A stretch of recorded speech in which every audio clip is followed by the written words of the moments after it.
Everybody who's telling you it's impossible to buy a house in today's market is saying the exact same thing that gloom and doom experts have been saying for the last 30 years. We are becoming a nation of housing haves and have-nots.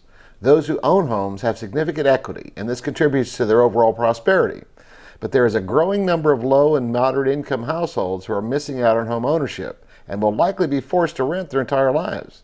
Would it surprise you to learn that this quote is from 1991? In this video, we're going to look at home prices from an historical perspective and attempt to figure out whether or not these gloom and doom gurus are finally going to be right in 2024, or if the same lie they've been telling for the last 30 years is still not true today.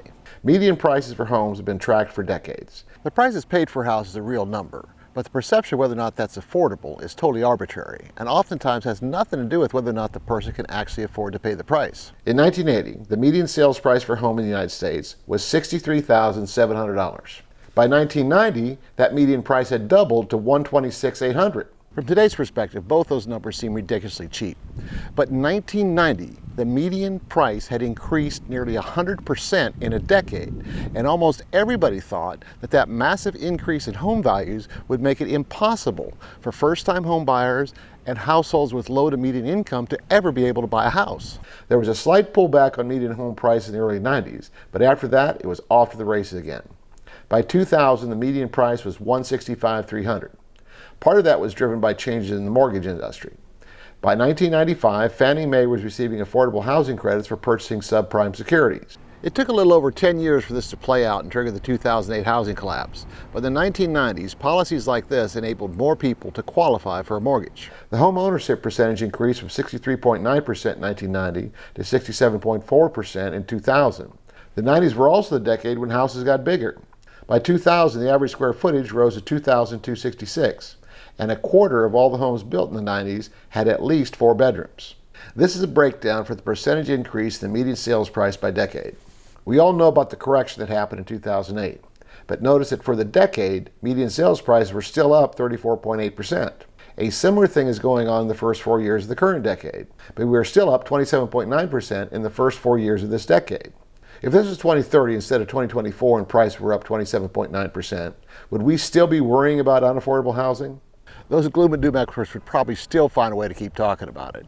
But over a 10-year period, that kind of increase would be in line with historical performance. 2 takeaways from studying this graph. Number 1, it clearly shows why real estate is often regarded as a can't-miss investment if you're in it for the long term. Just using median prices, a house purchased in 1980 would be worth nearly 6 times more by 2024. And of course, some areas of the country saw appreciation even greater than that. The second takeaway is this information is useless if you're trying to forecast what's going to happen in the future. Anybody who's going to try to convince you that houses are unaffordable is going to use median sales price and median incomes to make their case. They're going to come up with all kinds of formulas, and they might make a very convincing argument. But those formulas and those arguments are irrelevant if you don't take personal wealth into account. If someone makes $30,000 a year and wants to buy a $500,000 house, every guru and expert out there will tell you that house is unaffordable. But if that person had $1 million in the bank, don't you think that would change things? Now, you may not have $1 million in the bank, but there's a lot of people out there who do. And most of them have them in tax-deferred accounts like IRAs and 401ks, and those balances have been growing for decades. It's estimated that 70% of the nation's wealth is controlled by people who are going to be dead in the next 20 to 30 years. Where do you think all that money is going to go then? Some of it has already been used to help children and grandchildren increase their buying power in this, quote, overvalued market, but most of it is going to be inherited. In fact, the U.S. Congress rewrote the rules for inherited IRAs a few years ago. So if someone inherits an IRA, they now have to take all the money out within 10 years. It used to be that grandpa could will it to his youngest grandchild and that money could grow untaxed for the duration of that child's life. Do you want to know the real problem with the housing market? We are too prosperous. We take this for granted, but we live in the richest country in the world. In fact, foreigners like to invest in American real estate because the returns are so much higher than in their own countries. If you really want to see home prices come down, what you need to do is figure out a way to reduce America's wealth. But to do something like that would be like setting the house on fire because you don't like the color of the kitchen cabinet. So since COVID, the cost of constructions have gone up 50%. That's the reality that we have to live in the construction industry right now. Whether it's concrete, sheathing, gypsum, roofing, plywood, it doesn't matter. Cost of construction's gone up 50%. The problem on top of that is the lack of land. Buildable lots right now could go anywhere from $140,000 to $225,000 for the piece of dirt to build your house. Okay. if you have something at $150,000 for the piece of land, historically, 25% of the cost of the house is the land. That means that house is going to come in at using that formula, which the appraisers and the underwriters use. That house is going to come in at $600,000.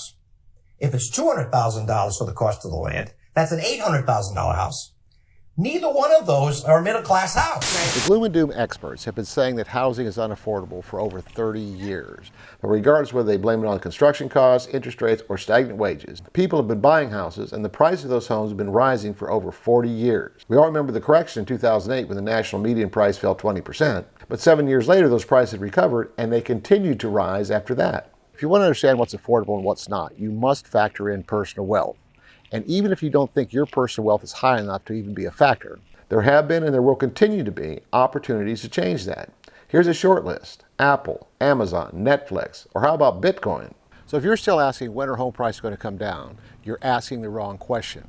What you should be asking is, what do you need to do to increase your personal wealth? But what do you think is next for home prices in the overall housing market?